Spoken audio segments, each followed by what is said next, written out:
Swami Namine. Namaste Sarasvati Devi Golavani Vichayine Vishisha Shunivadi.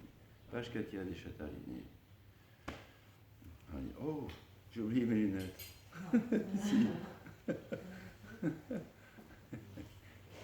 Ça alors. Hein? Tu vas la chercher dans la voiture?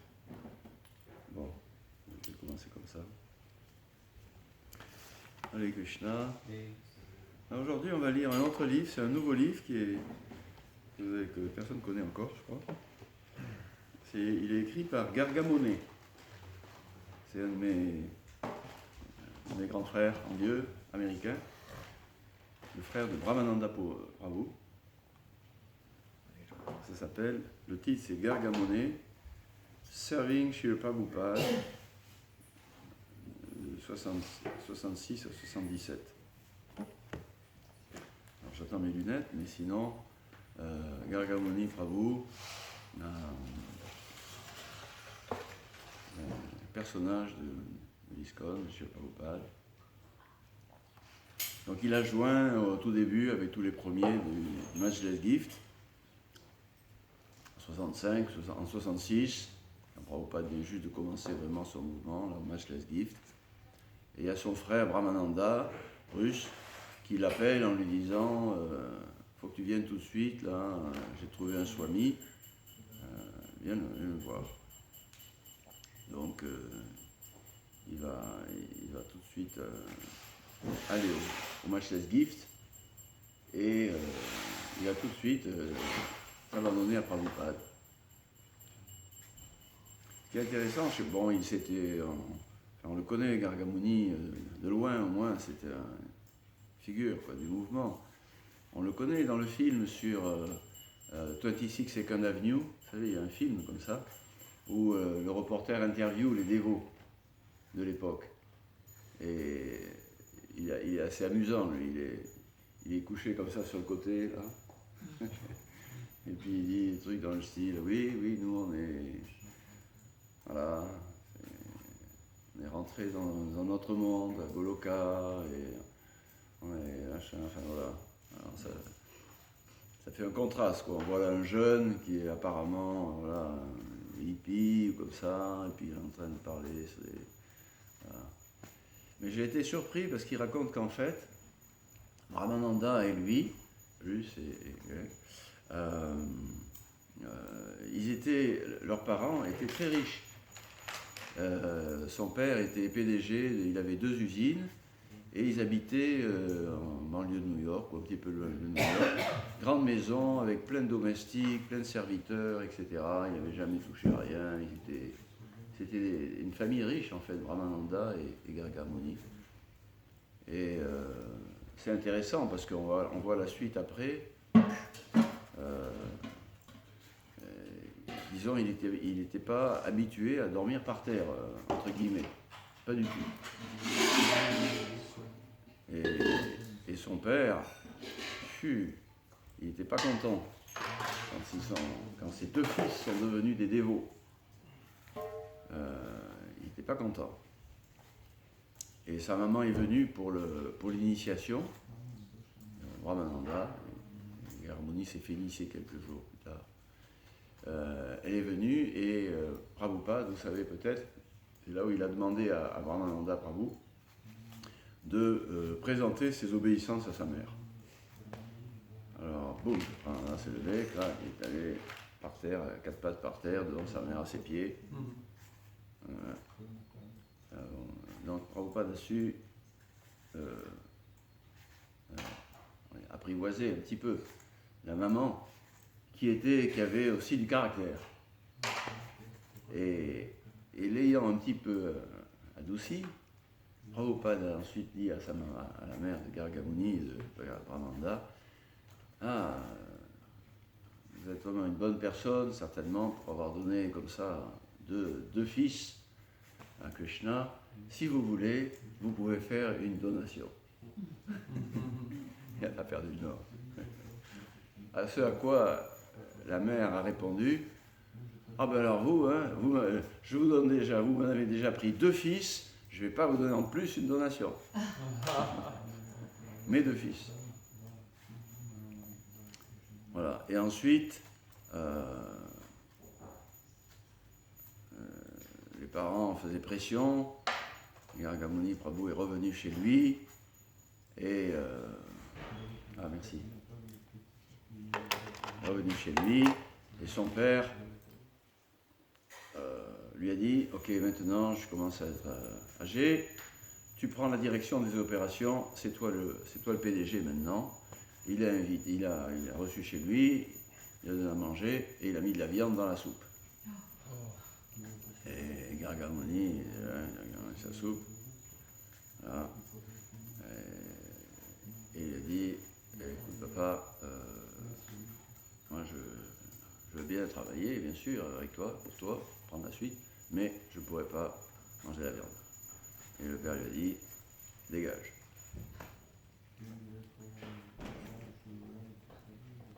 Et une autre fois,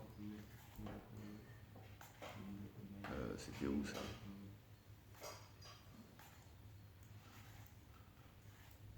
Ah non, c'était une autre histoire après. Ah non, si, c'est ça. Il est revenu de l'Inde, il était malade, la malaria, tout ça, ses parents l'ont envoyé à l'hôpital. Et quand il est sorti, il est resté quelque temps comme ça, et son père lui a envoyé dans le taxi une femme américaine, ou je ne sais pas où, qui était chargée de le séduire. Et le soir, quand il était à l'hôtel, elle est venue frapper à sa porte en lui disant coucou, c'est votre papa qui m'envoie pour vous servir. Et Gargamuni a répondu, écoutez, mon père est âgé, moi je suis un jeune homme, je pense qu'il a plus besoin de vous que moi. Merci. Voilà, des petits épisodes sur présenter un petit peu le personnage. Et ensuite, Gargamuni et Brahmananda ont démarré l'ISKCON de Srila Prabhupada. Ils ont démarré le mouvement Hare Krishna avec Saswarup Maharaj, avec Kirtananda Maharaj, avec Mukunda Maharaj. Voilà, tous des dévots que Prabhupada a propulsés dans son sillage pour servir la prédication. Il les a envoyés partout à droite à gauche. Il sortait de. Voilà. Mais c'était pas tous. Non, Saswarup Maharaj, il n'avait jamais été hippie non plus. Et Gargamuni, il dit il n'avait jamais touché à la drogue. Et en fait, il n'avait jamais touché à la drogue. Il dit moi j'étais vierge, j'avais jamais connu aucune fille, j'avais 18 ans. Et voilà. Mes parents étaient très riches, plein de domestiques à la maison, tout ça. Donc c'était pas tout des hippies nécessairement, des cas sociaux, des gens paumés, des fous. Voilà. Ouais.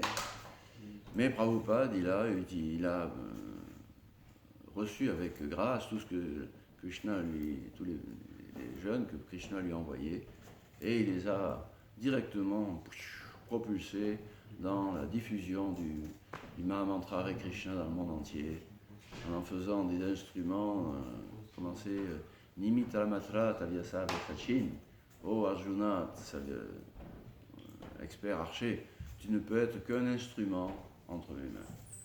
Je sors de la bataille, je sors de tous les combattants et j'ai décidé, toi tu ne peux être qu'un instrument entre mes mains si tu veux bien t'abandonner à moi. Et Arjuna dit, yes. Yes sir. Donc oui, ces dévots, c'est des dévots extraordinaires tout cela. Au minimum, on peut dire que c'est des dévots qui ont été amenés à vivre une aventure, un épisode transcendantal extraordinaire par Shakti Srila Prabhupada. Et voilà, ça vient d'où cette grâce spéciale qu'ils ont eue avec Krishna. Enfin, ça passe certainement par Srila Prabhupada, quoi qu'ait été leur vie précédente. Tout passe par Srila Prabhupada. En fait, pour tout le monde, tout passe par Srila Prabhupada, pour tous les dévots, pour tous les gourous, tous les disciples, petit, grand serviteur, quoi que ce soit, etc. Tout passe par chez le Prabhupada. Et si Prabhupada il lâche la ficelle, pouf, il n'y a plus rien. Attends. Non, Prabhupada est un maître spirituel, c'est-à-dire un représentant de Dieu, la personne suprême. Et c'est pas seulement un maître spirituel, c'est un maître spirituel spécial. C'est à la fois fondateur, un acharya fondateur, et aussi c'est un gourou aussi spécial. Pas seulement spécial, mais extraordinaire. Parce qu'il a, il a des qualités extraordinaires. Voilà. On dit au moins qu'il n'a pas de défaut. Et il a des qualités extraordinaires d'un sadhu. Et en tant qu'acharya, il est extraordinaire. Il y a beaucoup d'acharyas, très puissants, très purs, etc., très dédiés à la prédication. Mais lui, c'est quand même le seul, et il n'y en aura plus d'autres puisqu'il a déjà fait maintenant, c'est le seul qui a accompli la mission personnelle de Chaitanya Mahaprabhu, de répandre le Mahamantra Hare Krishna, les saints noms de Dieu dans le monde entier. Donc ça, personne ne l'avait fait avant lui, et personne ne pourra le faire après lui parce qu'il a déjà fait. Donc c'est quand même un maître spirituel extraordinaire. Et donc mes grands frères, là, les premiers dévots qui l'ont accompagné, c'est quand même aussi des personnages spéciaux. Donc là, j'ai commencé à le lire, là, ce livre, là, je vais voir ce que m'a amené. Waouh! Je me suis dit, oh, Gargamuni, bravo, c'est pas juste Gargamone allongé au 26 Second Avenue en train de dire des trucs voilà, un peu amusants presque. C'est vraiment... Alors, il y a deux passages, j'ai pas fini tout, hein, mais j'ai déjà vu deux passages assez marquants. L'un, c'est quand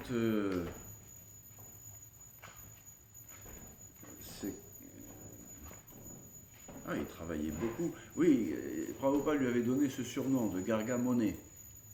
Son nom c'est Gargamuni, mais il appelait Gargamone parce qu'il était fait pour ça. Comme on dit, tout ce qui touchait, plouf, ça se transformait en or. Quoi. Il était fait pour le business. Voilà. Regardez, ça de son père au moins. Il était fait pour le business. Et donc, dès le début, il a... Alors, on dit ça souvent entre les veaux, là, oui, Gargamuni, c'était... Voilà, il y a tous les autres qui ont prêché, tout ça, mais lui, il a gagné un peu d'argent, quoi, voilà. Mais pas du tout. Il a prêché, et piouf, il a fait des trucs incroyables, on va dire un peu. Et puis, il a gagné pas mal d'argent, qui a beaucoup rendu service. Au début, il n'y avait pas un rond. Et c'est lui qui a maintenu plein de temples, y compris celui de Los Angeles, principalement avec l'encens. C'est lui qui a lancé Spiritual Sky, avec Brahmananda, tous les deux.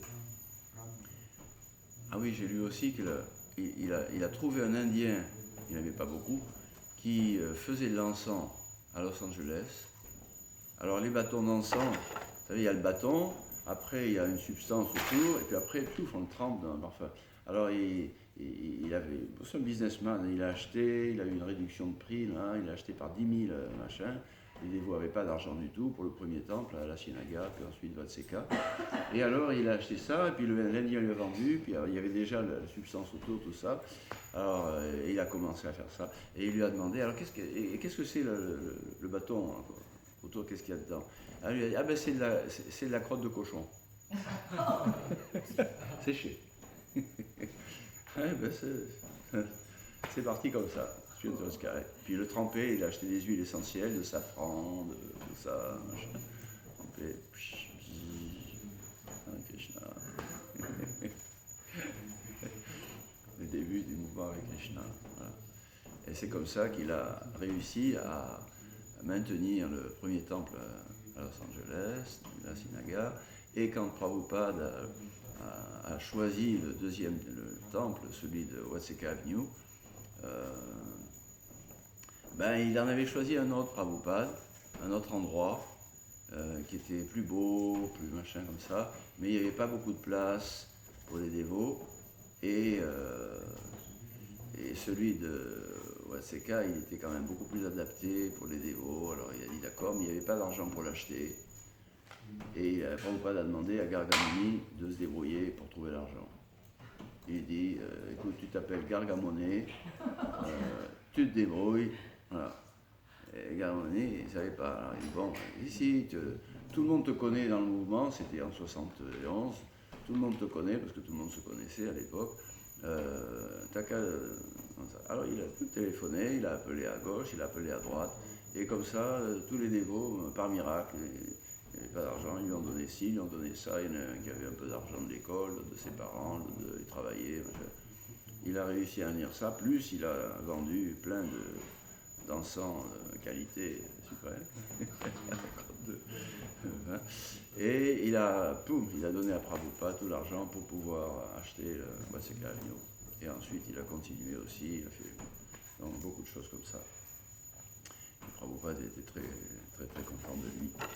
Et donc, oui, il y a deux épisodes. Un, c'est, vous savez, vous avez peut-être entendu parler de cette histoire où il y avait Achyutananda Swami, encore un des héros, on ne va pas dire malgré lui, hein, mais enfin, plutôt du mouvement, hein, il est toujours, qui est parti tout seul à 18 ans, le premier en Inde, voilà, envoyé par Prabhupada, parlé par un mot indien, il ne connaissait rien, pas d'argent, tout.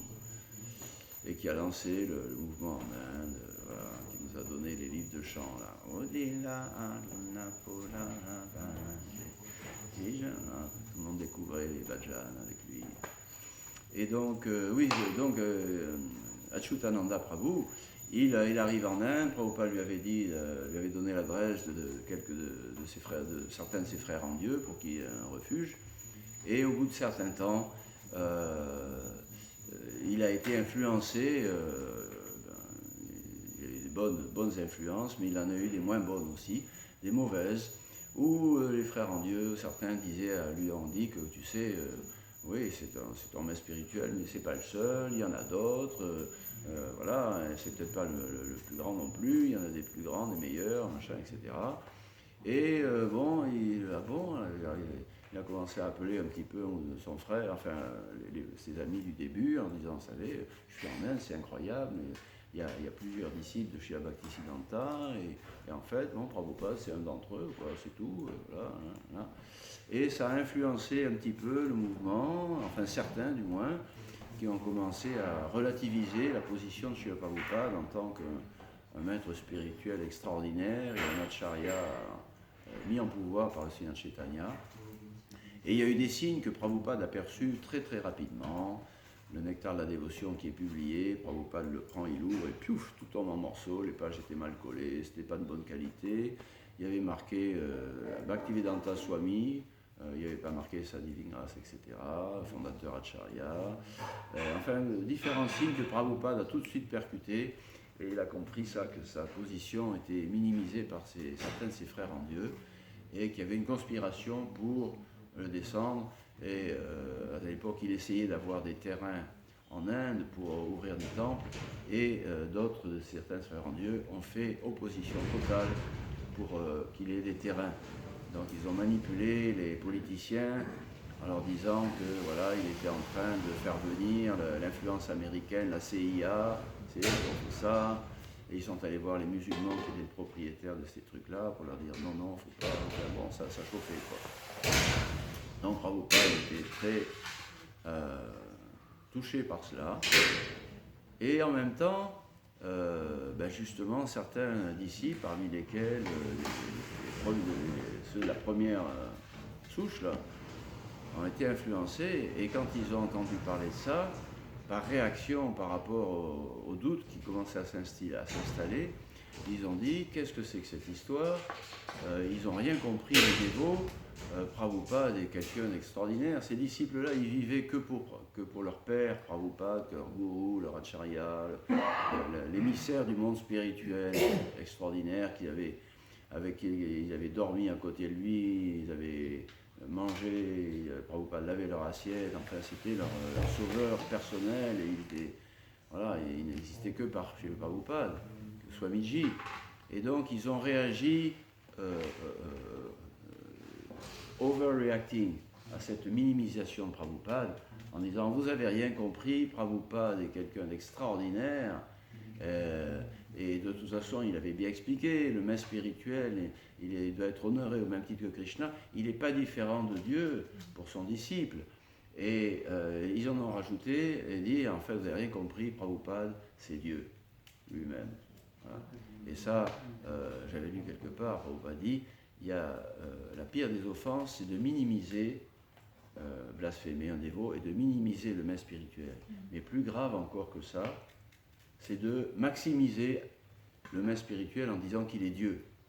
Parce que si le maître spirituel est Dieu, eh ben, tous les êtres sont Dieu, lui il est un petit peu plus que les autres, mais on l'est tous aussi, et je vais le devenir. Donc c'est Mayavadi.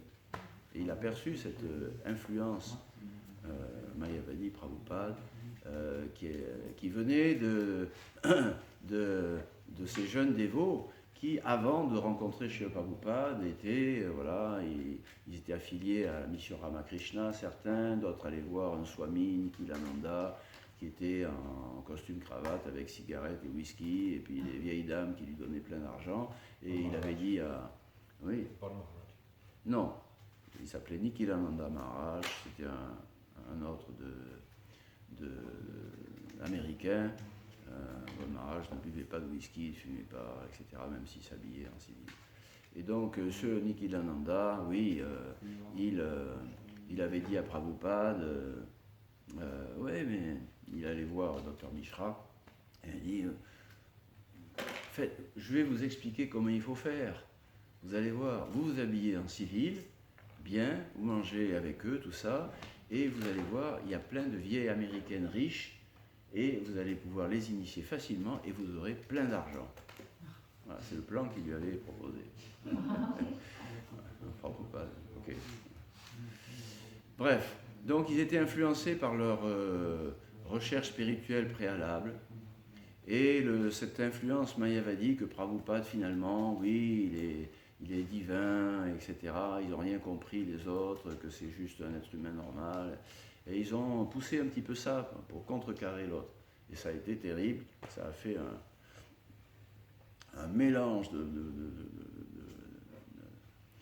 appacidanta, d'incompréhension et d'erreur de la connaissance spirituelle, avec une grande réunion pour Janmashtami à la Nouvelle Vrindavan. Il y a eu un grand... D'un côté, il y avait ceux qui disaient un Prabhupada, de l'autre côté, Brahmananda, Gargamuni, Vishnujan, Swami et Subal, et Prabhupada est parti en disant ok, je m'en vais, il est parti au Japon, tout ça. Alors, après, ça a été résolu un petit peu par les GBC à l'époque, là, les premiers, qui ont plongé dans le nectar de la dévotion et qui ont dit à tout le monde arrêtez tout ça. Prabhupada, la science des Six Goswamis, c'est que le maître spirituel doit être vénéré au même titre que le Seigneur, parce qu'il en est son représentant chéri et privilégié, hein, authentique, mais il n'a jamais dit qu'il était Dieu, et en même temps, chez le Prabhupada, voilà, il est un acharya unique et mis en pouvoir, donc ça rétablit le truc. Mais Prabhupada, il a voulu sauver ses premiers disciples, qui lui étaient très chers, comprenant qu'ils avaient été emportés par un enthousiasme d'enfance.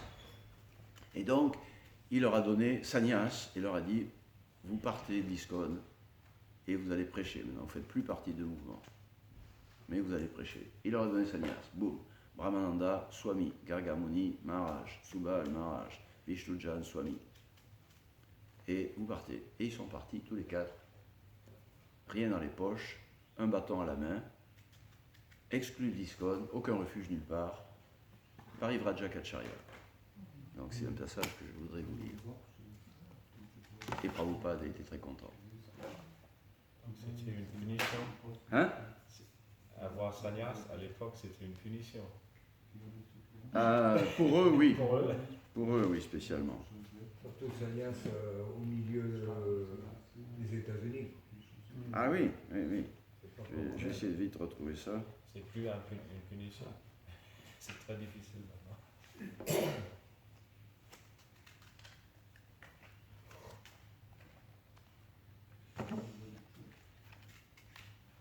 Ouais, c'est là où ils ont. Enfin bref.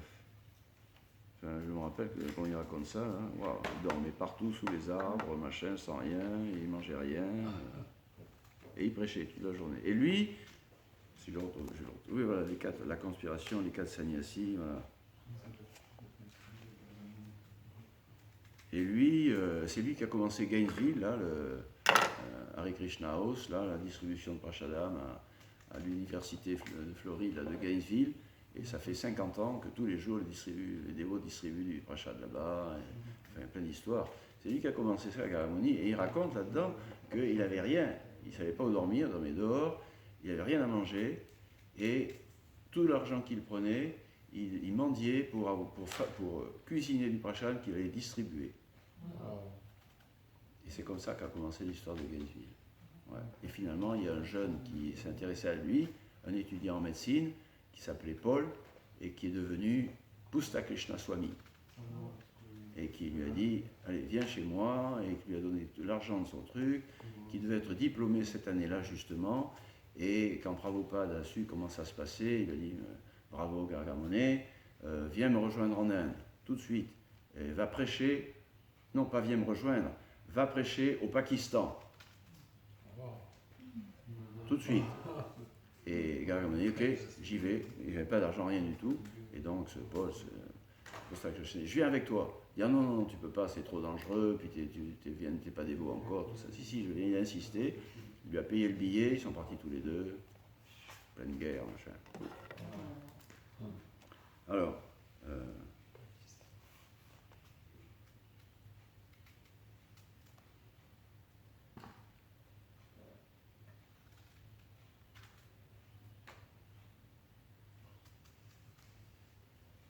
donc Prabhupada vit beaucoup de preuves d'une conspiration, et un jour, en descendant de sa pièce pour la promenade, il a dit, Brahmananda Swami, Brahmananda, maintenant tu deviens Tridandi Swami, Brahmananda Swami.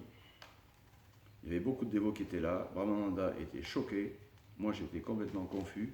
J'ai demandé à Prabhupada ce que je devais faire, il a dit, tu as le choix, soit tu restes ici et tu deviens président de temple, soit tu prends sannyas. J'ai dû réfléchir un petit peu, je me suis dit, c'est peut-être une récompense ou une punition. Prabhupada a dit qu'il punissait jamais ses disciples, et j'ai donc suivi mon frère dans la conscience de Krishna. Je crois que c'est mon devoir, moi aussi, de le suivre maintenant, et de devenir sannyas. Et c'est ainsi que nous 4, nous reçurent le sannyas, Brahmananda, Vishnujan, Subal et moi. C'était au mois de mai ou juin. Prabhupada est parti à Tokyo, et quand Prabhupada accordait le sannyas à un disciple, ce disciple était censé devenir immédiatement au niveau de la plateforme de Parivrajak, ça veut dire voyager et prêcher. Les sannyasis devaient rester Parivrajak et pas essayer de s'élever à une plateforme supérieure de Paramahamsa pour avoir adoration et distinction. Et donc, on est partis tous les 4 à Boston, où on a fait Sankirtan. On avait chacun un livre, chacun de nous 4, on avait un livre. Brahmananda, la Bhagavad Gita, moi, le Nectar de la Dévotion. Un troisième avait le livre de Krishna et l'autre l'Upanishad. Comment ça va commencer?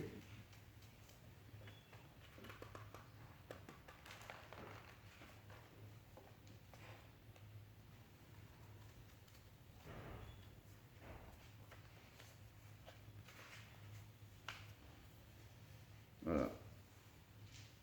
Et Prabhupada nous a dit, maintenant, vous partez, vous prêchez, vous ouvrez des centres et vous faites des nouveaux dévots. Alors on est parti à Détroit, à l'université de Michigan, 30 000 étudiants, on a commencé à prêcher là. Il y avait des jours, on n'avait rien à manger. Je me rappelle, un jour d'été, on était assis à l'ombre d'un grand arbre, et il y a un jeune garçon qui est venu, il nous a donné du lait et des crackers. Je pense que quelqu'un nous avait vu assis là, et il a dit au garçon d'aller nous donner un peu de nourriture. C'est comme ça que Krishna nous a nourris ces jours-là. Un jour, il y a un étudiant qui est venu nous voir. Il était intéressé, et on lui a demandé d'arranger un programme dans son appartement. On n'avait presque rien mangé ce jour-là, et on lui a dit qu'on cuisinerait un grand festin. Il avait reçu un chèque de $200 pour pour ses études de son père, et je lui ai dit, donne-moi ton chèque, moi je vais acheter la nourriture. J'ai tout dépensé sur la nourriture, j'ai cuisiné un festin, j'avais appris à cuisiner avec Srila Prabhupada, et à ce programme, Vishnunjan a fait le kirtan, Brahmananda a prêché la Bhagavad Gita, et cet étudiant plus tard est devenu Indradyumna Swami. C'est la première personne que nous avons prêché après avoir pris sannyas et quitté le mouvement comme ça. Au bout de quelques jours, sachant qu'il allait vite faire froid, et comme on n'avait pas d'endroit pour habiter, on a décidé d'aller dans le sud, à Miami. On n'avait pas un sou, on ne savait pas comment y aller, on a fait de l'autostop, c'était commun à cette époque-là, mais les gens, ils ne voulaient pas nous prendre, parce que là, ils voyaient quatre garçons habillés avec des draps de lit, qui vraisemblablement s'étaient échappés d'un hôpital psychiatrique. Et en plus, on était 4 comme ça. Qui c'est qui allait s'arrêter pour nous prendre comme ça? On était à 3000 km de Miami, de l'université, il n'était pas question de marcher, bien qu'on a quand même marché beaucoup le long des autoroutes. Finalement, on s'est débrouillé, Vishnunjan se mettait au bord de la route, et nous on se cachait dans les buissons. Et quand il y avait une voiture qui s'arrêtait, pouf, on sortait du buisson. Bien sûr, il y en a beaucoup qui, quand ils nous ont vus arriver, tchouf, ils ont redémarré à toute vitesse. Mais des fois ça a marché, et finalement, on a pu y aller. La plupart qui nous ont pris, c'était des vétérans du Vietnam, parce qu'ils avaient vu des moines bouddhistes au Vietnam, et ils pensaient qu'on était des bouddhistes. Ils s'arrêtaient, ils disaient, venez, on est au Vietnam, on vous a vu là-bas. Et ils aimaient bien notre compagnie, et on a réussi à arriver jusqu'à Miami. Une fois là, on marchait sans savoir où aller, à droite ou à gauche, et il y a une voiture de police qui nous a arrêtés. Ils nous ont dit, où est-ce que vous allez? Bon, nous on marche. Vous êtes fous, marchez pas par ici. Cet endroit-là, il y a toute la mafia, il y a plein de crimes sans arrêt. Vous allez mourir très vite. Et on s'est dit, Krishna nous a envoyé quelqu'un pour nous avertir qu'il fallait partir de ce ghetto où il y avait plein de gangs de criminels et de dealers de drogue. Et ils croyaient qu'on était des hippies. Le policeman nous a conseillé d'aller à Coconut Grove pour trouver des gens comme nous, quoi. Donc on y est allé, et on avait l'habitude de dormir dehors parce qu'on n'avait pas du tout d'argent. Parfois c'était dans une maison en construction, dans un parc ou dans des voitures qui n'étaient pas fermées. Et il n'y avait pas de temple à Miami à ce moment-là. Et des fois les gens nous invitaient chez eux. Ils ne nous donnaient jamais d'argent, mais au moins ils nous donnaient à manger. Alors on est allé au parc du Pan, Péawan, on s'est mis à chanter, et après que quelques personnes se soient réunies, Vishnunjan, Brahmana et Brahmananda parlaient, on disait aux gens qu'on voulait cuisiner un festin. Et jour après jour, les gens nous donnaient des légumes, des fruits, on avait besoin de casseroles, et les gens nous apportaient des casseroles. On a trouvé des arbres avec des branches mortes pour avoir du bois, et on faisait des feux de bois pour cuisiner. Certains ont commencé à nous donner un petit peu d'argent, alors on pouvait acheter des épices et de l'huile pour cuisiner. On gardait tout dans des boîtes en carton, c'est devenu notre temple. Mais il n'y avait pas de mur et rien du tout. On ressentait vraiment qu'on marchait sur les traces des 6 Goswamis de Vrindavan, qui vivaient sous un arbre différent chaque nuit. Quand il pleuvait, on mettait tout dans les toilettes du parc. Et nous, on allait s'abriter dans la bibliothèque qu'il y avait, etc. On se lavait dans les toilettes du parc, il y avait un évier. Il y a même eu un article de journal sur nous qu'on n'a plus. Les gens étaient impressionnés de voir que nous étions renoncés à ce point-là, sans argent, sans facilité pour vivre, pour dormir. Beaucoup de gens furent ainsi mis au courant de notre existence et de ce que nous faisions, que nous servions finalement des centaines d'assiettes de prashadam sur des assiettes en papier. On n'avait pas de livres, pas de magazines, mais les gens étaient attirés parce qu'on chantait et qu'on prêchait. Et finalement, le dimanche, on a eu jusqu'à 300 personnes qui s'agglutinaient autour de nous dans le parc. Là, ça s'est vite su, et toutes sortes de hippies, de yogis venaient, et ils faisaient leur propre programme à côté de nous. Bien sûr, nous attirions la plus grande foule parce qu'on avait du prashadam. En fait, les gens nous donnaient tellement de nourriture qu'on ne savait plus quoi en faire. Ils apportaient des boîtes et des boîtes de fruits, des caisses de fruits et plein d'autres nourritures. La guerre au Vietnam était en plein dedans, et les gens appréciaient notre ouverture d'esprit, notre amitié, notre compassion. Prabhupada nous a écrit une lettre en nous disant que les sannyasis ne devaient pas rester ensemble. Ils devaient travailler seuls, ils devaient voyager seuls, et chacun de nous, nous devrions ouvrir 40 centres. Prabhupada. Alors, voilà. Enfin, c'est comme ça que, voilà, vous voyez un peu le style, quoi. Donc, j'ai quitté les 3 autres sannyasis et je suis parti seul. Ça a été très difficile pour moi. J'avais 22 ans. Nous pensions, on se demandait tous, chacun de nous, où est-ce qu'on allait aller. Et on s'est dit, on va choisir chacun une grande université.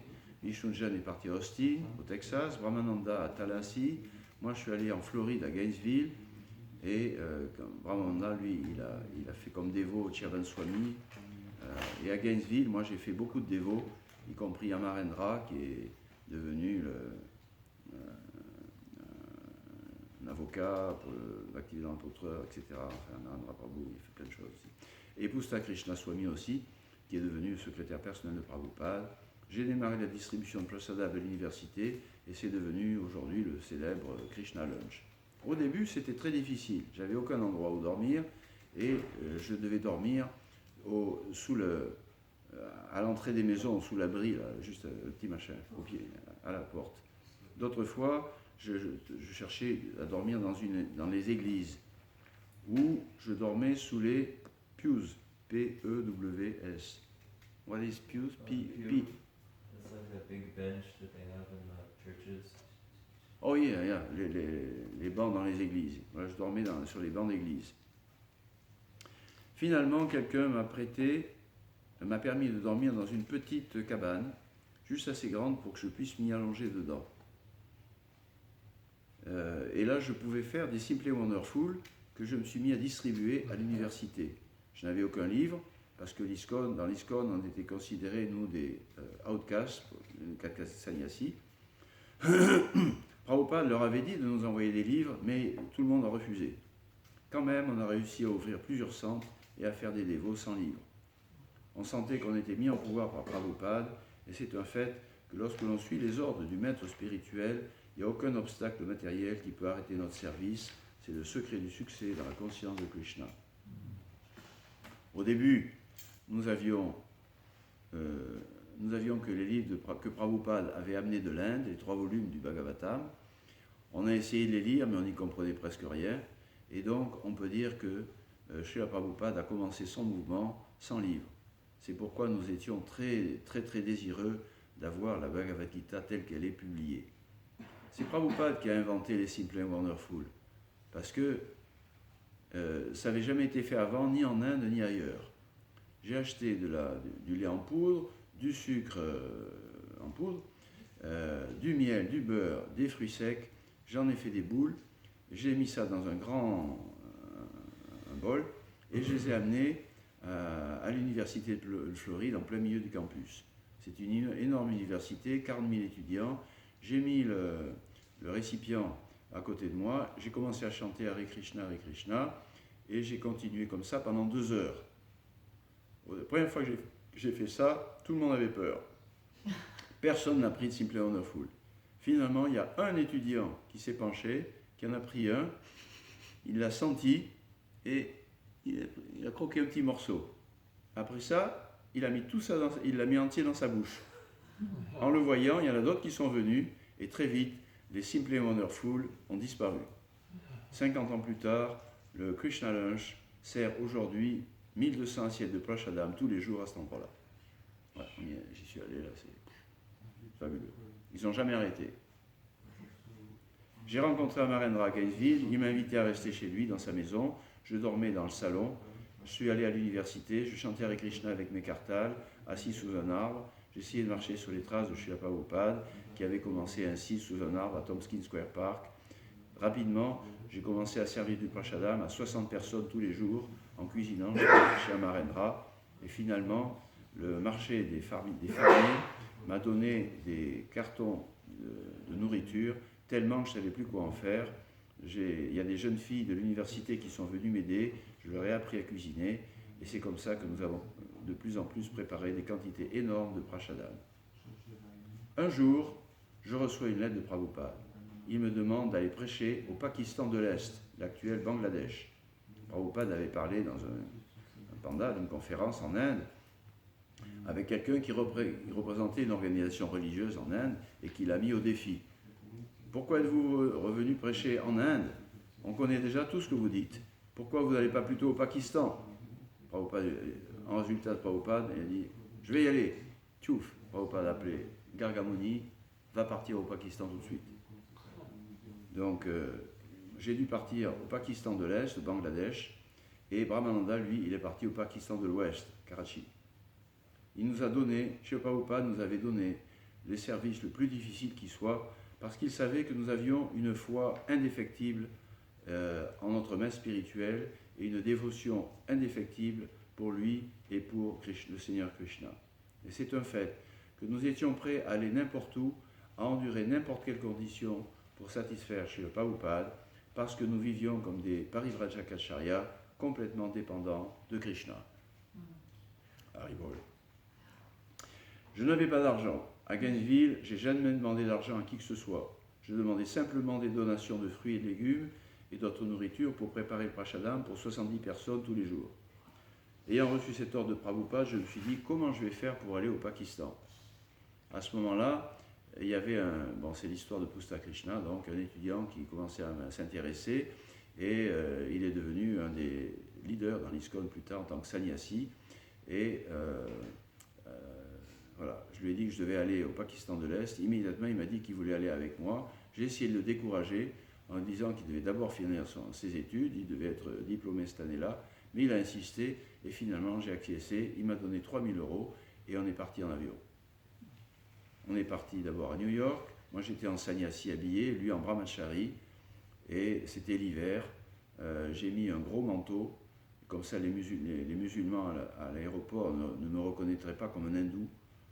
On a eu nos visas, on est parti à Dhaka par Pakistan International Airlines, c'était en janvier 71, on est descendu de l'avion, on est passé par la douane, tout le monde nous regardait les yeux grands ouverts parce que un sannyasi américain dans un pays musulman, c'était jamais arrivé.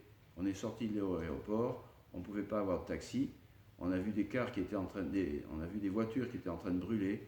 On ne savait pas qu'il y avait une révolution qui était en train de se développer parce qu'on ne lisait jamais les journaux.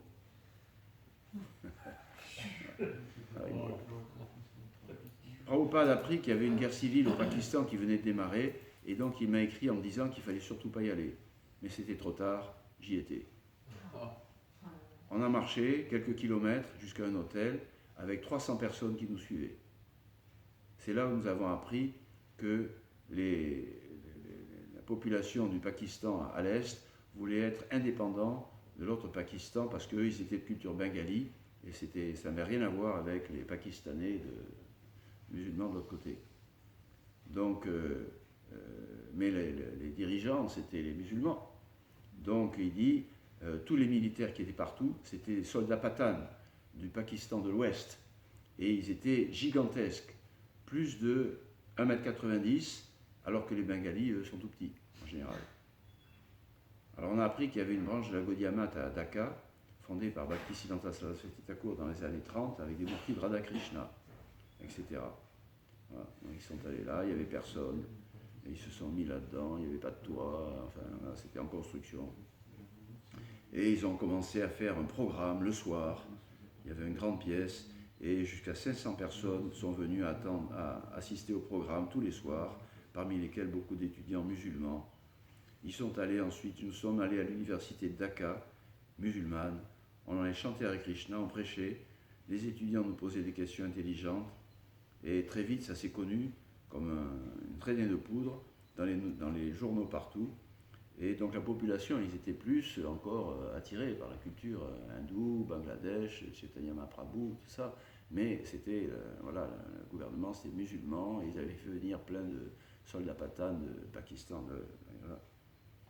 Et on a eu plein d'invitations pour faire des programmes tout autour de Dhaka.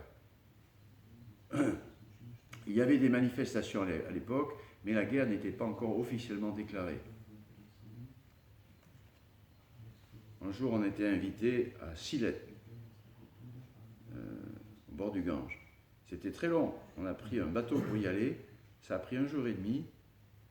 On a quand même eu de la nourriture végétarienne. Et lorsqu'on on a commencé à arriver à un endroit, on voyait plus les rives. On se dit, ben on est en plein océan. On avait peur. Qu'est-ce que c'est que cette histoire? On s'est fait encore entraîner. On voyait des dauphins partout autour. Où sommes-nous? Mais on nous disait, non, ne vous inquiétez pas, vous êtes dans l'embouchure du Gange. Là, c'est très grand. On était stupéfaits. C'est la première fois que nous sortions des États-Unis. Et tout pour nous était complètement nouveau, étrange. On dépendait seulement et complètement de Srila Prabhupada et de Krishna. Nous étions comme des marionnettes entre les mains des gens qui nous guidaient. Donc voilà, puis ils ont fait. Alors on est arrivé là, il y avait un grand hall pour le programme, on a fait un kirtan, et après nous, c'était une équipe de sadhya professionnels qui ont fait leur kirtan. C'était un grand spectacle avec tout un déploiement d'émotions, d'extase artificielle. Il y en a qui tombaient par terre, qui pleuraient, qui se roulaient. Il y en avait un qui jouait de l'harmonium debout et il pleurait sans arrêt. Et toutes les femmes dans l'assistance, il y avait des femmes dans l'assistance qui se levaient et qui s'évanouissaient. J'avais jamais vu un truc pareil. Mais c'est comme ça qu'au Pakistan de l'Est, qui faisaient les kirtans, en imitant les extases du Seigneur Chaitanya et du Seigneur Nityananda, il y avait des chanteurs vraiment experts, des musiciens extraordinaires, et nous étions stupéfaits de les voir faire tout ça.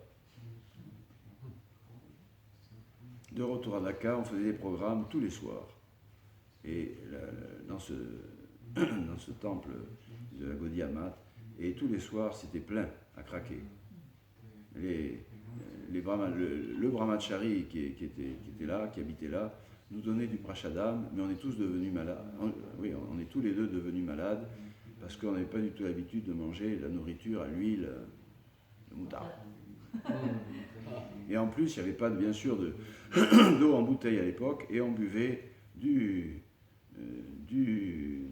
puits qui était là, et qui sait ce qu'il y avait dans cette eau. Donc on a tous chopé la dysenterie, on vomissait sans arrêt, c'était vraiment une époque difficile.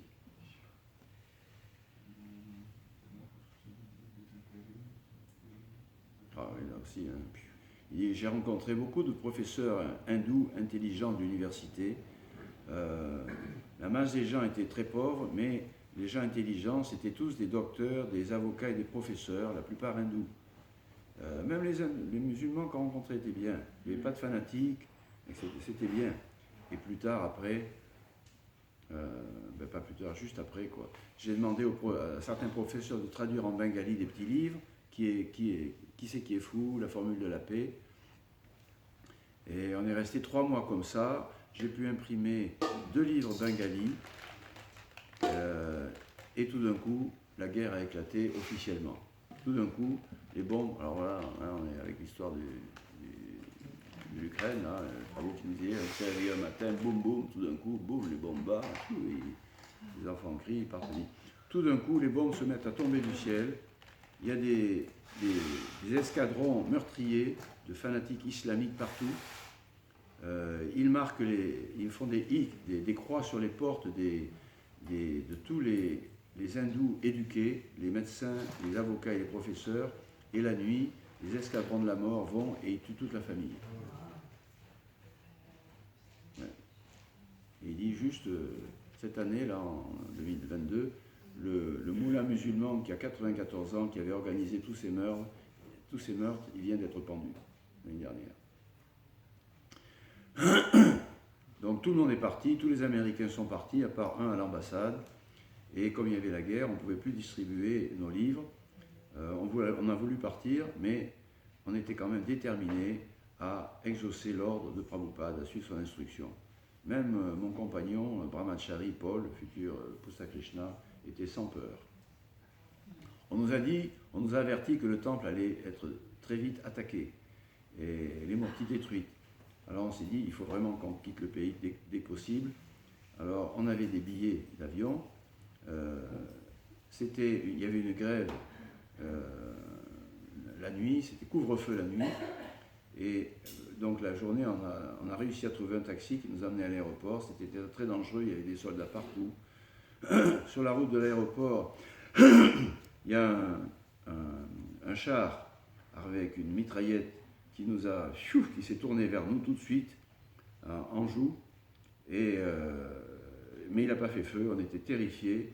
Et finalement, le char est reparti. On est arrivé à l'aéroport, on voulait rentrer. On nous a donné un ticket avec un numéro dessus. C'était le numéro sur la file d'attente de tous les gens qui voulaient quitter le pays.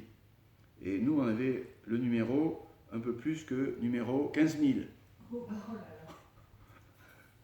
On nous a dit qu'il y avait un seul vol par jour avec 200 passagers. Et donc, il fallait que l'on aille camper en dehors de l'aéroport pendant 2 mois si on voulait prendre un avion un jour. Ils ne nous ont pas laissé rentrer dans l'aéroport. J'ai aperçu un colonel de l'armée qui était là dans une Jeep américaine. Et je suis parti en courant le voir. J'étais toujours habillé en sagnasse et il y a des gardes qui immédiatement sont précipités sur moi avec leur carabine, leur fusil. C'était des Pakistanais, mais le Pakistan était un allié de l'Amérique. Et donc, je leur ai montré mon passeport et j'ai dit au colonel, je suis citoyen américain, vous êtes dans une Jeep américaine, vous êtes en train de faire tomber des bombes faites en Amérique, s'il vous plaît, aidez-nous à partir. Le colonel a accepté, mais il nous a enlevé tous nos livres, tous nos cassettes à l'époque, il les a détruits à cause de toutes les atrocités qui étaient faites contre les hindous. On a vu des cadavres partout le long de la route et plein de bombes qui tombaient. C'était des bombes de la Deuxième Guerre mondiale. On était en 71 et il y en a plein qui n'explosaient pas. L'Inde était alliée avec la Russie et les militaires pakistanais bombardaient tous les aéroports, celui de Bombay partout, mais ça n'explosait pas toujours. Enfin, on s'est retrouvés dans l'avion. Il y avait des chèvres, des poulets.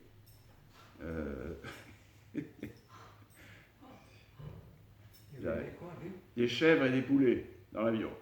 Des chèvres et des poulets dans l'avion. Le vol partait à Karachi, mais comme on ne pouvait pas survoler l'Inde, d'abord ça a été à Lanka, etc.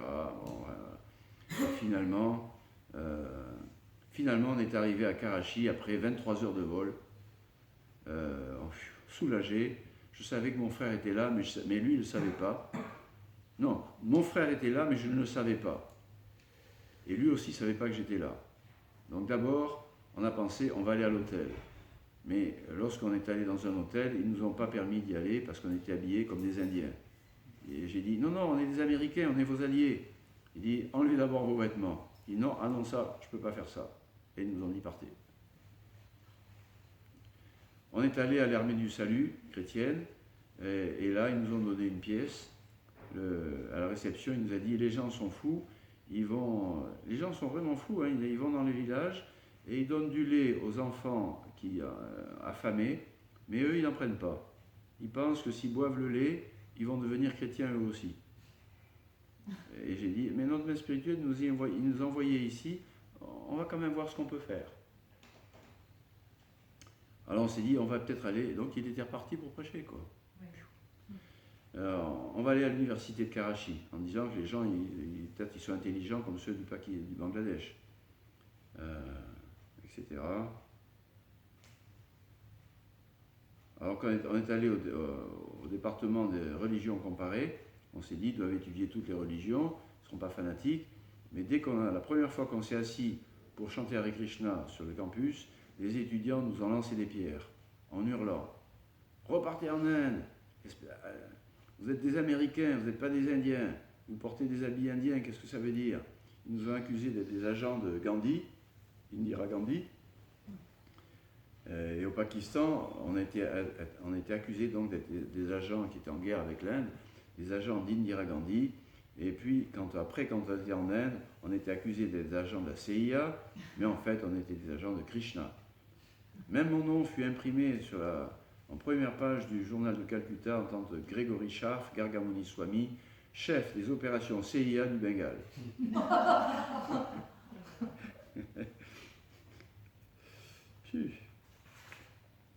On a essayé de prêcher à Karachi, mais bien vite, on a réalisé que c'était sans espoir et dangereux. Les gens marchaient partout autour avec des gros poignards. C'est ce qui se passait dans le monde musulman, parce que leur emblème, c'était le Coran d'une main et un poignard de l'autre. Comment repartir en Inde? Le Pakistan de l'Ouest, donc, se préparait lui aussi à entrer en guerre contre le Pakistan de l'Est. Il y avait des soldats partout. On a appris qu'il y avait un avion de la Swissair qui partait à Bombay une fois par jour. C'est le seul où on pouvait autoriser à monter. Tous les vols pour l'Inde, juste après celui-là, furent interdits. On est arrivé à Bombay le premier jour du Cross Maiden Hare Krishna Festival. C'était le jour de Ram Navami, avril 71. J'ai demandé aux gens où était le temple ISKCON. On m'a dit où c'était, un appartement à Kashganga. Et ma rencontre avec Prabhupada, avec Srila Prabhupada, fut une réunion surchargée d'émotions parce qu'il avait lu dans les journaux que 4 Hare Krishna avaient été tués au Pakistan de l'Est et au Pakistan de l'Ouest. Il avait peur que mon frère et moi, avec nos 2 aides, avaient été tués. Et lorsque j'arrivais sans être annoncé, Srila Prabhupada a sauté son siège et il s'est précipité vers moi pour m'étreindre. Wow. C'était fort, hein? Il était bouleversé de sentiments d'amour, il m'a touché mon visage, ma tête, il a tiré la cicare. Voilà.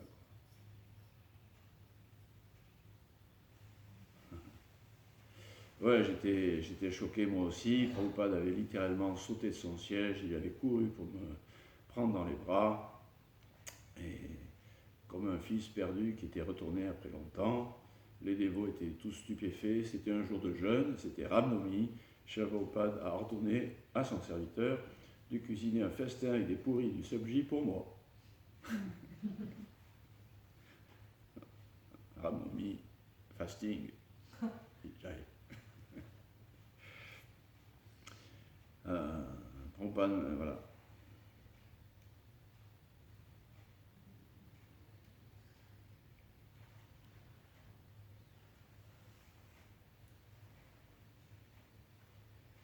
Krishna raconte comment Srila Prabhupada les a demandé de venir chez lui. Ensuite, il a venu juste prendre sa douche, il mettait son tilak. Lorsque nous sommes rentrés tous les deux, Gargamuni Maharaj et moi, Prabhupada n'avait pas de chemise. Lorsqu'il nous a vus, il était tellement content.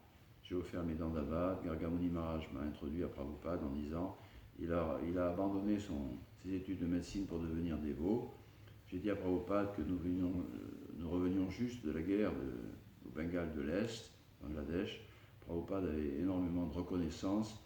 Il a dit vous avez risqué votre vie pour moi et pour le Seigneur Chaitanya. Il m'a demandé est-ce que tu aimes bien mes livres? J'ai dit oui, je suis Prabhupada. Il a dit quel livre tu préfères? J'ai dit la Bhagavad Gita. Il a dit c'est très bien.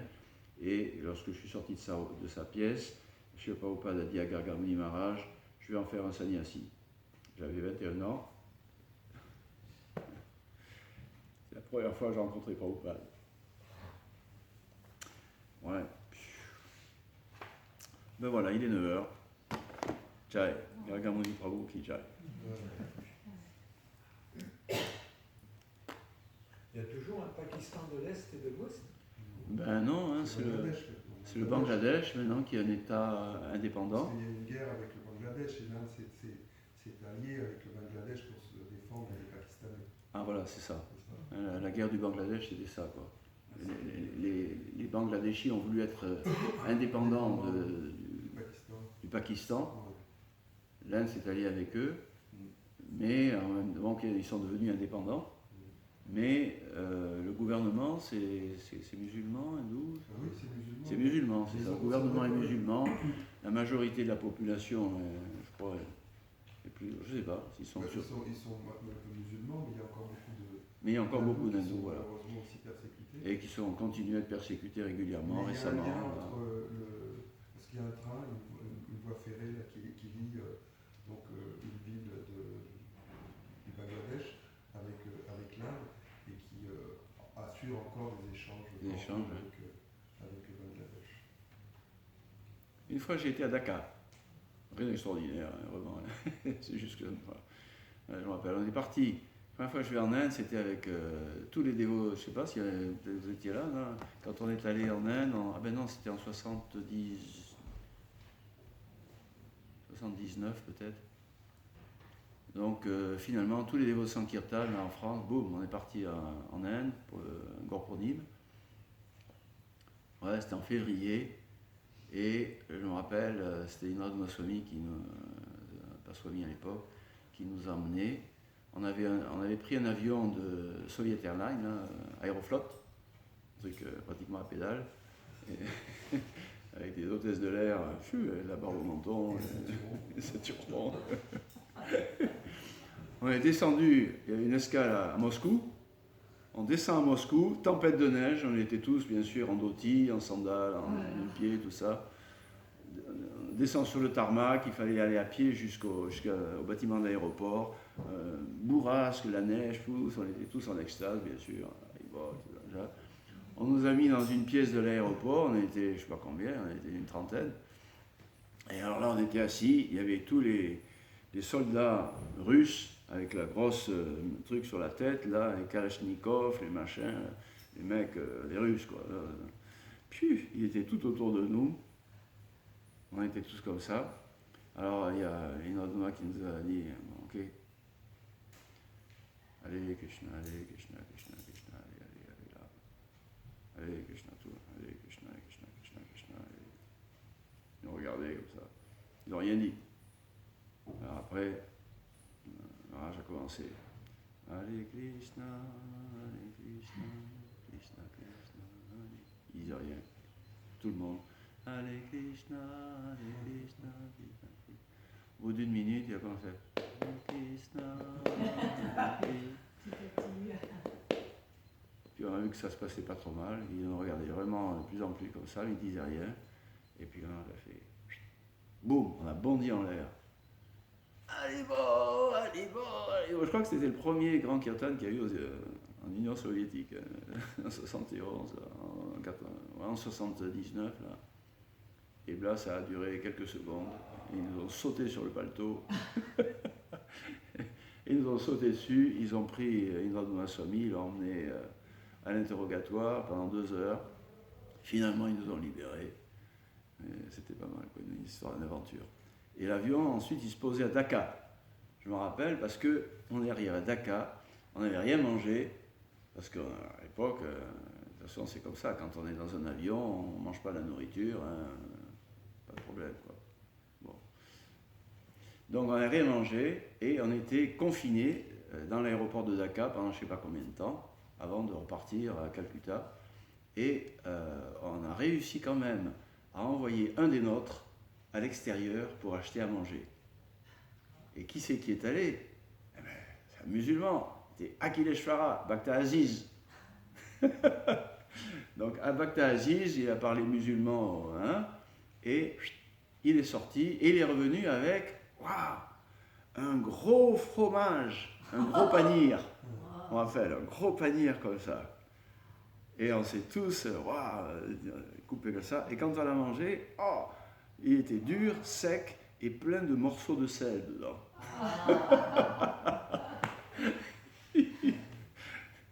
C'est-à-dire que quand on est arrivé à Mayapur avec le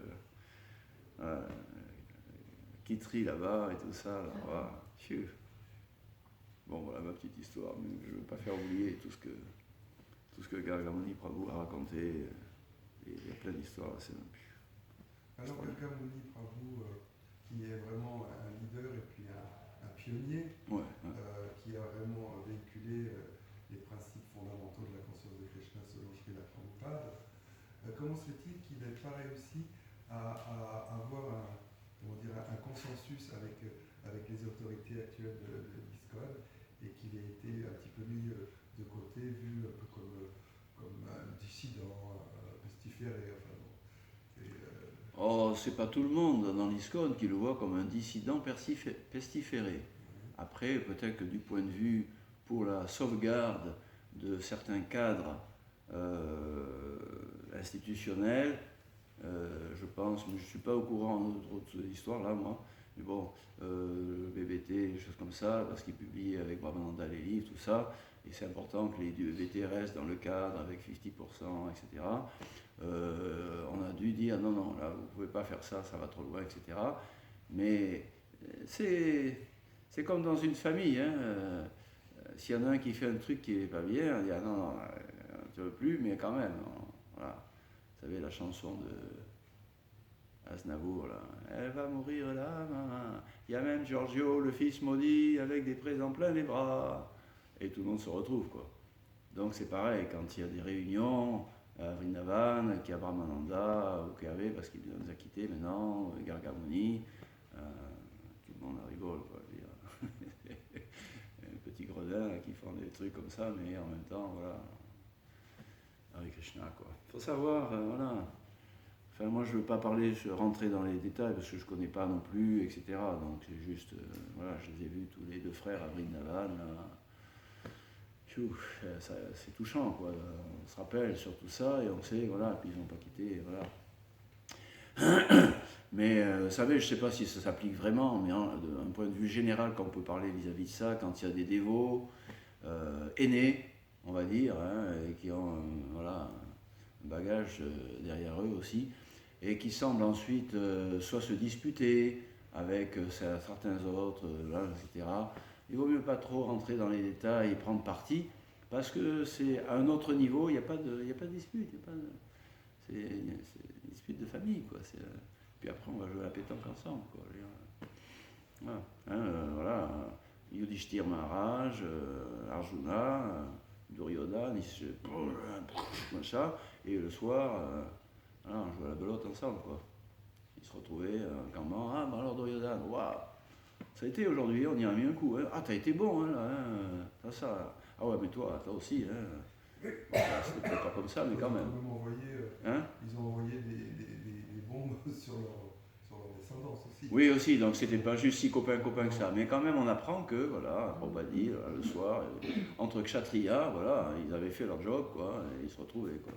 Donc là, voilà, dans la conscience de Krishna, tout le monde fait son job le plus sincèrement possible, et on n'est pas parfait, parce que s'il faut être parfait en plus, il ne faut pas exagérer.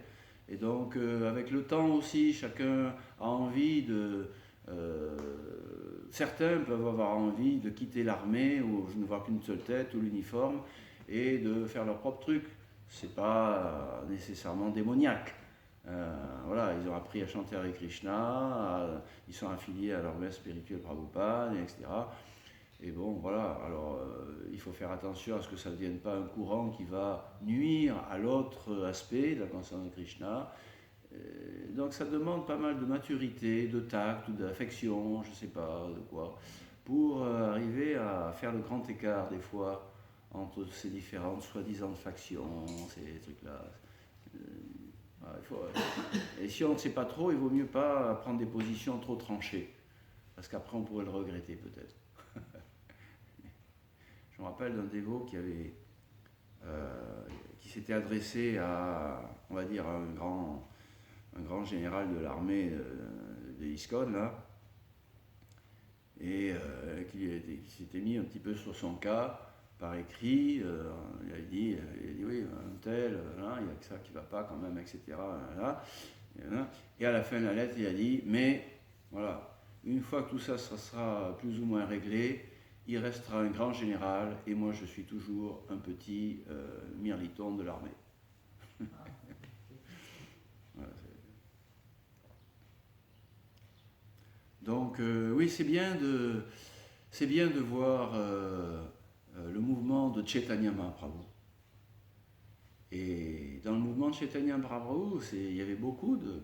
Ça partait dans tous les sens, hein. C'est pourquoi Narottam Das Thakur et ses deux compagnons ont été envoyés au Bengale, en Orissa, par Janavama pour mettre de l'ordre dans tout ça un peu, parce que ça commençait à partir à droite à gauche, par des gens très bien, des compagnons éternels de Chaitanya Mahaprabhu lui-même, et puis leurs disciples, ça commençait à se faire, et voilà, ils disaient Chaitanya Mahaprabhu c'est un tel, donc non, Chaitanya Mahaprabhu c'est ceci, c'est cela, Nityananda, la philosophie, pas des choses démoniaques, mais des influences du passé ou du futur, enfin. Et donc, voilà, le mouvement de Chaitanya, il est sous la protection de Chaitanya Mahaprabhu, qui est Krishna lui-même, et il est fait pour réussir. Donc, ça s'est arrangé, voilà, avec des sous-produits qui ont continué un petit peu, des apasampradaya, des trucs comme ça, et ça a semblé recouvrir tout, et oups, c'est reparti avec Bhaktivinoda Thakur, qui a fait le ménage, et Srila Bhaktisiddhanta qui a reparti la diffusion, et puis finalement avec l'envoyé exceptionnel de Chaitanya Mahaprabhu, Srila Prabhupada, qui a accompli sa mission de répandre le mouvement de Chaitanya Mahaprabhu dans le monde entier, boum, voilà, miraculeusement. Et boum, c'est reparti, voilà. Après, au début, il n'y a que des dévots spéciaux, on va dire, soit par leur apparence et leur mentalité du moment, soit par leurs origines transcendantales, spéciaux. Et donc, ils ne vivent que et pour Swamiji, ben voilà, c'est tout.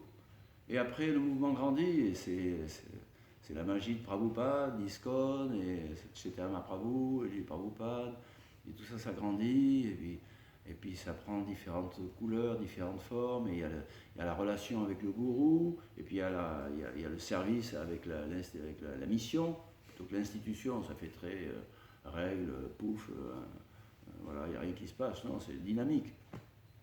Et il faut voilà. Il y en a qui sont un peu plus vers le gourou, d'autres un peu plus vers la mission, d'autres qui sont à moitié les deux ou ensemble. Il y a toutes sortes dans l'époque de Chaitanya Mahaprabhu, lui, il y avait toutes sortes de personnalités différentes qui s'exprimaient, pareil. Donc il y a cette variété, c'est inéluctable, et c'est normal, et c'est bien, certainement, parce que dans le monde spirituel, il y a de la variété aussi, et c'est inéluctable aussi que ça se passe comme ça, et ça apporte, ça apporte de la stabilité d'un côté pour la mission, qui est indispensable, sinon on est plein de petites paroisses éparpillées qui ne pourront jamais rien changer au drame de la société actuelle, le village de Kali.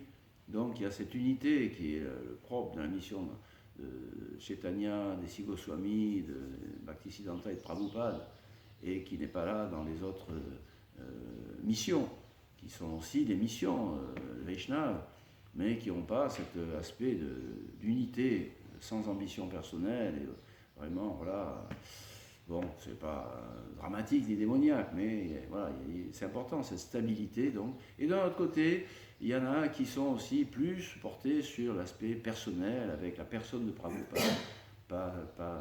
peut-être moins l'aspect acharya fondateur, mais Prabhupada, le prééminent Shiksha Guru de tous les dévots, le gourou de tous les dévots finalement, principal, aucun disciple, aucun gourou n'a d'existence réelle en dehors de Srila Prabhupada, et par lui, et en lui, comme on dit, pour quelqu'un d'autre. C'est comme ça. Donc il y en a qui sont plus comme ça. Alors on peut comprendre que certains, peut-être la plupart, des premiers disciples de Prabhupada qui n'ont vécu que pour lui, leur père et gourou. Il n'y avait pas d'ISKCON, il y avait juste une petite famille. Et ils ont fait des exploits qui les dépassaient complètement. Qu'est-ce qu'il nous a faire des choses extraordinaires. Ils ne vivaient que pour lui et que pour faire la transition dans leur cœur, c'était difficile. Donc il y en a qui ont suivi, il y en a qui sont partis, il y en a qui sont revenus après dans la mission, et il y en a qui sont restés, voilà, et qui sont partis dans les choux, mais il y en a qui sont restés bien, enfin, il y a de tout, hein. Donc c'est très difficile de juger, très difficile. Donc il vaut mieux s'occuper de son propre business, comme on dit, mind your own business. Prabhupada a dit, rendez-vous un jour à Calcutta, il était là Prabhupada, parce que voilà, la propreté brahmanique, Prabhupada a insisté sur ça, vous me représentez, donc un Vaishnava c'est plus élevé qu'un Brahmana, mais quand même, c'est pas une raison pour faire fi de toutes les qualités brahmaniques. Donc, voilà, soyez propres, là, la cuisine, les murtis, tout ça. Alors, le dévot, il y a Prabhupada, ça va pas du tout, hein, dans la cuisine, là, c'est dévots, des Mataji bengalis qui cuisinent, là, ils touchent les trucs avec leurs pieds pour couper, et puis c'est sale la cuisine. Prabhupada dit, mind your own business. Occupe-toi de tes affaires. Ouais. Vous savez, il y a peut-être des petits défauts de détails pour certains, mais qui ont une valeur personnelle plus élevée. Et pour d'autres, pour nous, il y a des petits détails qui fait qu'on va être repris par des mauvaises habitudes grossières et qu'il faut vraiment être strict là-dessus pour... voilà. Donc c'est différent tout ça. Et c'est pas facile. Il faut faire attention parce qu'on peut verser avec une vision un peu étroite ou pas... On peut verser dans un camp ou dans un autre ou voir monter en épingle des défauts apparents ou réels. Et après on est capturé constamment par les scandales, par les guerres, les polémiques, les machins. Et on perd de vue, voilà, le mouvement, l'arbre de Chaitanya Mahaprabhu, la mission des acharyas qui sont présents sur l'autel, là, et la mission de Srila Prabhupada, et la qualité individuelle de chaque dévot. Il ne faut pas être non plus, bien sûr, angélique, là, et dire tout le monde est beau, tout le monde est gentil. Non, il faut savoir discriminer, mais mind your own business. Voilà, pour discriminer, pour savoir avec qui on va s'associer et comment. Après, Jai Prabhu, Haribol, Jai, excuse-moi, j'ai quelque chose à faire. Non, mais je parlais plutôt de consensus plutôt que de prendre parti. Oui. Ah ben le consensus, c'est très difficile aussi. C'est très difficile, le consensus. Hein. Un consensus pour le management, un consensus pour le cœur. C'est très difficile. Hein. Hier, nos volontaires qui nous aidaient, là, de Mataji, là, deux volontaires, femmes, là, parlaient entre elles comme ça. Là. J'ai écouté parler. Et elles disaient t'es un peu mûr, toi, t'es bien. Ils disaient, moi j'étais dans plein de communautés comme ça, là, c'est complètement bidon leur histoire de consensus. Ils disaient ça. Là, pas de règles, interdit d'interdire, les restes de mai 68. Première règle, c'est qu'il ne faut pas qu'il y ait de règles, on est tous égaux, tout le monde doit donner son avis, on va faire un moment de parole, là, je ne sais pas comment ils appellent ça, le cercle de parole. Et oh là là, on n'en peut plus de leur histoire, j'y ai été, ça dure des heures et des heures, c'est juste les égaux qui parlent, qui prennent le dessus, etc. Et à la fin, il n'y a aucune décision. Et non, on veut des règles, sinon c'est le bazar, il n'y a rien qui se passe. Il faut qu'il y ait un minimum de règles. Dans l'âge de Kali, on ne peut pas compter sur les règles parce que c'est tout déréglé. Mais il faut un minimum de règles, un minimum de hiérarchie, c'est ce qu'elle disait.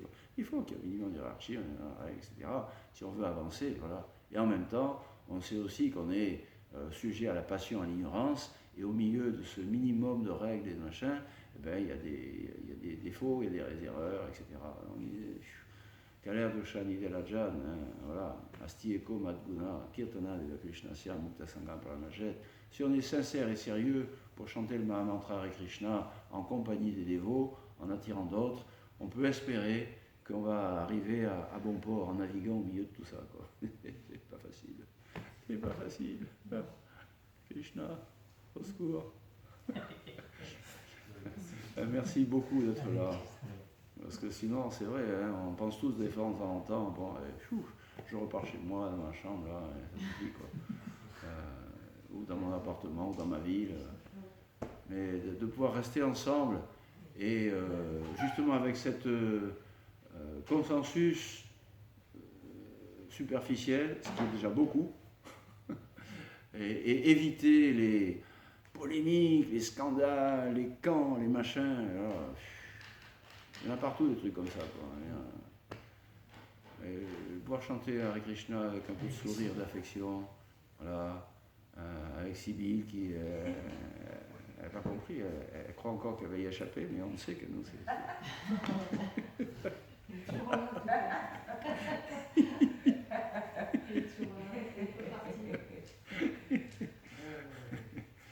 Vous êtes fichu, Sibylle, c'est trop tard. Vous avez beaucoup de chance. Ça l'avait pas mal quand même. Vous avez beaucoup de chance.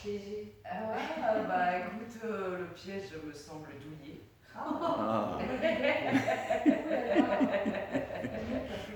C'est fini en fait, j'arrive à la minimum, on va dire, même s'il n'est pas douillet, le piège de la société actuelle, c'est le lit de pointe. C'est vraiment dur. Ah ouais, c'est vraiment dur, c'est clair. Ça, c'est sûr. Donc ça Jai. peut pas être pire. Jai, je ne parle pas qui Jai. Euh,